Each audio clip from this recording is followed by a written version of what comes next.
C'était la dernière entité fédérée à ne pas avoir de gouvernement. Cette fois, ça y est, une majorité NVA, OpenVLD et CDNV se dessinent en Flandre. L'accord survenu tôt ce matin a été présenté ce midi. Le gouvernement flamand sera emmené par Jan Jambon.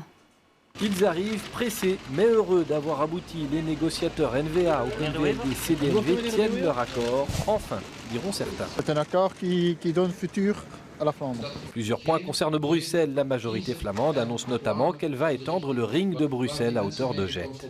On veut l'élargissement. On a, je pense, deux grands projets d'infrastructure, d'investissement. Ça, c'est le ring bruxellois et le ring anversois. Et ça, c'est dans cette législature qu'on veut vraiment commencer les travaux. Beaucoup de gens passent, pas seulement des Flamands, pas seulement des Belges, mais aussi des Européens qui passent par le ring de Bruxelles.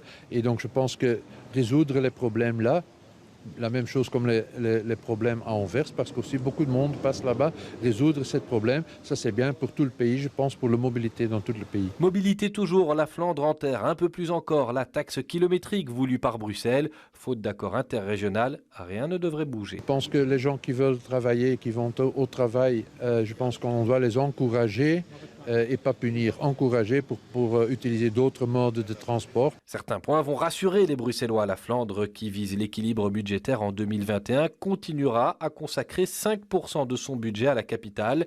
Les centres culturels ou les écoles flamandes de Bruxelles ne devraient pas se serrer la ceinture et les francophones y restent les bienvenus. C'est un enseignement d'une très bonne qualité, donc si quelqu'un veut y aller, je n'ai qu'un conseil à donner, c'est allez-y.